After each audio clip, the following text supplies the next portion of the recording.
ಇತ್ತೀಚಿನ ದಿನಗಳಲ್ಲಿ dragon fruit ಬೆಳೆಯತ್ತ ಕೃಷಿಕರು ಒಲವು ತೋರಿಸಿದ್ದು ಹಲವೆಡೆ ಇದನ್ನು ಬೆಳೆಯಲಾಗುತ್ತಿದೆ. ವಿಶಾಲವಾದ ಕೃಷಿ ಭೂಮಿ ಇದ್ರೆ ಉತ್ತಮ ಫಸಲು ತೆಗೆದು ಒಳ್ಳೆ ಲಾಭ ಕೂಡ ಇದರಲ್ಲಿ ಗಳಿಸಬಹುದಾಗಿದೆ.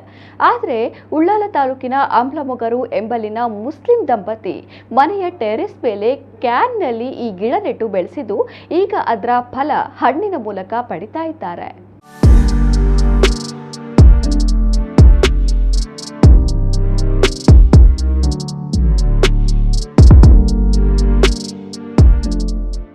ಡ್ರ್ಯಾಗನ್ ಫ್ರೂಟ್ ಮಾರುಕಟ್ಟೆಯಲ್ಲಿ ದುಬಾರಿ ಬೆಲೆಯ ಈ ಹಣ್ಣಿಗೆ ಕೆಜಿಗೆ 200 ರಿಂದ 300 ರೂಪಾಯಿವರೆಗೆ ಬೆಲೆ ಇದೆ.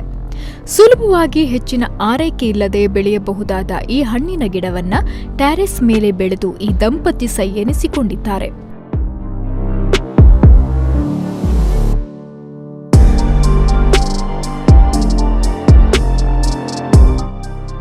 ಆಮ್ಲಮೊಗರಿನ ಸಾಜಿದಾ ಮತ್ತು ಅಹಮದ್ ಕಬೀರ್ ರಿಫಾಯಿಯ ದಂಪತಿ ಇಂತಹ ಒಂದು ಸಾಹಸ ಮಾಡಿ ಯಶಸ್ವಿಯಾಗಿದ್ದಾರೆ.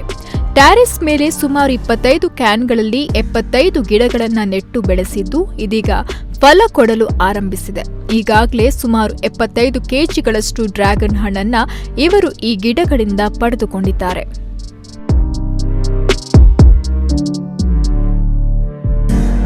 ನಾವು 1.5 ವರ್ಷದಿಂದ ಈ ಕೃಷಿಯನ್ನು ತೊಡಗಿಸಿದ್ದೇವೆ. ಈಗ 1 ವರ್ಷ 5 ತಿಂಗಳು, ಟೋಟಲ್ 1 ವರ್ಷ ಆಯಿತು. ನಮಗೆ ಇಲ್ಲಿ 1.5 ವರ್ಷ ಆಯಿತು. ನಾವು ಕೆಳಗೆ ಮಾಡುವ ಪ್ಲ್ಯಾನಲ್ಲಿ ಇರುವಾಗ ನೋಡುವಾಗ ಕೆಳಗೆ ಬಿಸಿಲಿಲ್ಲ. ಈ ಕೃಷಿಗೆ ವಿಪರೀತ ಬಿಸಿಲು ಬೇಕು ಮತ್ತು ನೀರು ಕೂಡ ಕಡಿಮೆ. ನಮಗೆ ಕೆಳಗಡೆ ಬಿಸಿಲು ಇಲ್ಲ, ನೆರಳಿರೋದ ಕಾರಣದಿಂದ ಸ್ಲ್ಯಾಬ್ನಲ್ಲಿ ಮಾಡಿದ್ದು. ನಾವು ಬೇಡಿಕೆ ಹೇಳಿದರೆ ಕೆಜಿಗೆ 150 ಅಂಗಡಿಯವರು ತೆಗಿತಾರೆ. ನಾವು ಕೊಟ್ಟರೆ ಅಂಗಡಿಯಲ್ಲಿ ಒಂದು 180, 200, 220 ಕೊಡ್ತಾ ಇದ್ದಾರೆ. ಹೇಳಿದ್ದು ಇದು ನಮ್ಮ ಮೆಕ್ಸಿಕೋ ಪಿಂಕ್ ಆದ ಕಾರಣ ಒಳ್ಳೆ ಟೇಸ್ಟ್ ಕೂಡ ಇರುತ್ತೆ. ಇದಕ್ಕೆ ಬೇಡಿಕೆ ಜಾಸ್ತಿ ಇರುತ್ತೆ. ನಮ್ಮ ಪ್ಲ್ಯಾನ್ ಇಲ್ಲದೆ ನಮ್ಮ ಮಿಸ್ಸಸ್ ಫಾದರಿಗೆ ಇದೆ, ನಮ್ಮ ಅವರು ಸುಮಾರು ವರ್ಷದಿಂದ ಕೃಷಿಯಲ್ಲೇ ಬಂದವರವರು.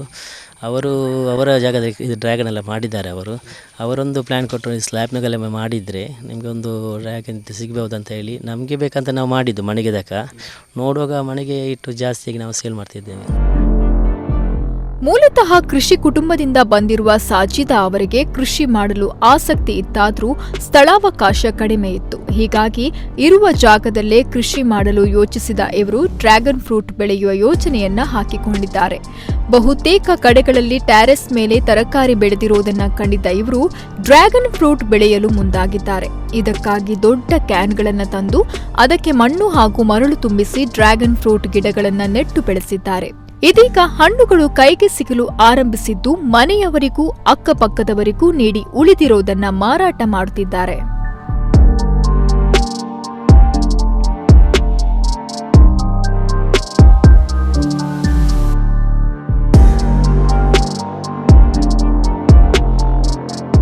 ಫಸ್ಟ್ ಟೈಮ್ ನಮ್ಮ ತಂದೆಯವರು ಸ್ವಲ್ಪ ಮಾಡಿದ್ದಾರೆ. ಹಾಗೆ ಫಲ ಬರ್ಬೋದಂತ ಯಾವುದೇ ನಿರೀಕ್ಷೆ ಇರಲಿಲ್ಲ. ಎಲ್ಲರೂ ಹೇಳುವಾಗ ಕೂಡ ಇದನ್ನು ಆಗುವ ವಿಷಯ ಅಂತೆಲ್ಲ ಹೇಳಿದರು. ಆದರೆ ನಾವು ಆಸಕ್ತಿಯಿಂದ ಮಾಡಿದ್ದೇವೆ. ಈಗ ಬಂದಿದೆ, ತುಂಬ ಖುಷಿ ಆಗ್ತಾಯಿದೆ. ತುಂಬ ಮೇಂಟೈನ್ ಏನಿಲ್ಲ, ಸುಲಭ. ಒಮ್ಮೆ ನೆಟ್ಟು ಬಿಟ್ಟು ಮೇಲ್ಗಡೆ ಬಂದರೆ ಪುನಃ ಅದನ್ನೇ ನೋಡಬೇಕು, ಅದೇ ಕೆಲಸದಲ್ಲಿರಬೇಕು. ಈಗ ಜಾಬ್ ಮಾಡುವವರು ಕೂಡ ಇದನ್ನು ಮಾಡ್ಬೋದು. ವೀಕ್ಲಿ 1 ದಿವಸ ಇದರ ನೀರು ಹಾಕೋದು. ಹಾಗೆ ನೀರೇನು ಬೇಡ. ಈ ಬಿಸಿಲು ತುಂಬ ಬಿಸಿಲಿದ್ದರೆ ಸ್ವಲ್ಪ ನೀರು ಹಾಕಿದರೆ ಸಾಕು. ವೀಕ್ಲಿ ಒಮ್ಮೆ ಹಾಕಿದರೆ ಸಾಕು. ಮತ್ತು ತುಂಬ ಬಿಸಿಲಾದಾಗ ಸ್ವಲ್ಪ ಇದರಲ್ಲಿ ಯೆಲ್ಲೋ ಕಲರ್ ಆದಾಗ ಆಗ್ತದೆ, ಸನ್ಬರ್ನ್ ಆದಾಗೆ. ಆದರೆ ಏನು ಹೆದರಬೇಕಾಗತ್ತೆ ಇಲ್ಲ, ಅದು ಮಳೆ ಬಂದರೆ ಸರಿ ಆಗ್ತದೆ. ಮೊದಲು ಹೇಳಿದರು ಏನು ಹೇಗೆ ಮಾಡೋದು, ಸ್ಲ್ಯಾಪೆಲ್ಲ ಹೊಡೆಯಬೋದು ಟೆರೇಸಲ್ಲಿ ಎಲ್ಲ, ಮಣ್ಣು ಇದೆ ಎಲ್ಲ ಅಂತೆಲ್ಲ ಹೆದರಿಸಿದ್ರು. ಮತ್ತು ನಾವು ಮಾಡಬೇಕಾದ್ರೆ ಆಸಕ್ತಿ ಇದ್ದರೆ ಹೇಗೆ ಕೂಡ ಮಾಡ್ಬೋದಂತ ಮಾಡಿದೆ. ನೋಡಿದವರೆಲ್ಲ ನಾವು ಮಾಡ್ಬೋದಾ, ಟೆರೇಸಲ್ಲಿ ಮಾಡ್ಬೋದಾ, ನಮಗೆ ಕೂಡ ಐಡಿಯಾ ಹೇಳಿ, ನಮಗೆ ಕೂಡ ಅದರ ಮಾಹಿತಿ ಹೇಳಿ ಅಂತ ಕೇಳಿಕೊಂಡು ಬರ್ತಾರೆ. ಹಾಗೆ ನಮಗೆ ಗೊತ್ತಿರುವ ಮಾಹಿತಿಯನ್ನೆಲ್ಲ ನಾವು ಕೊಡ್ತಾ ಇದ್ದೇವೆ. ನಮ್ಮಿಂದ ಗಿಡ ಎಲ್ಲ ಕೊಂಡೋಗಿ ಗಿಡ ನೆಡ್ತಾ ಇದ್ದಾರೆ. ಡ್ರ್ಯಾಗನ್ ಫ್ರೂಟ್ ಬೆಳೆಯೋದು ಸುಲಭವಾದರೂ ಅದರ ಪರಾಗಸ್ಪರ್ಶ ಕ್ರಿಯೆಯನ್ನು ಸರಿಯಾದ ಸಮಯಕ್ಕೆ ಮಾಡಬೇಕಾಗತ್ತೆ. ಮಳೆ ನೀರು ಬೀಳದಂತೆ ಹೂವುಗಳನ್ನು ರಕ್ಷಣೆ ಮಾಡಬೇಕಾಗತ್ತೆ. ಇದೆಲ್ಲವನ್ನ ನಿಭಾಯಿಸಿಕೊಂಡು ವರ್ಷದಲ್ಲಿ 5 ಬಾರಿ ಫಲ ನೀಡುವ ಡ್ರ್ಯಾಗನ್ ಫ್ರೂಟ್ ಈಗ ಸಮೃದ್ಧವಾಗಿ ಬೆಳೆಯಲು ಆರಂಭಿಸಿದೆ. ಆಸಕ್ತಿ ಇದ್ರೆ ಸಣ್ಣ ಅವಕಾಶವನ್ನು ಸದುಪಯೋಗಪಡಿಸಿಕೊಂಡು ಸಾಧನೆ ಮಾಡಬಹುದು ಅನ್ನೋದಕ್ಕೆ ಈ ದಂಪತಿ ಸಾಕ್ಷಿಯಾಗಿದ್ದಾರೆ. ರವೀಶ್ ನಮಕುಡ್ಲ 24x7 ಮಂಗಳೂರು.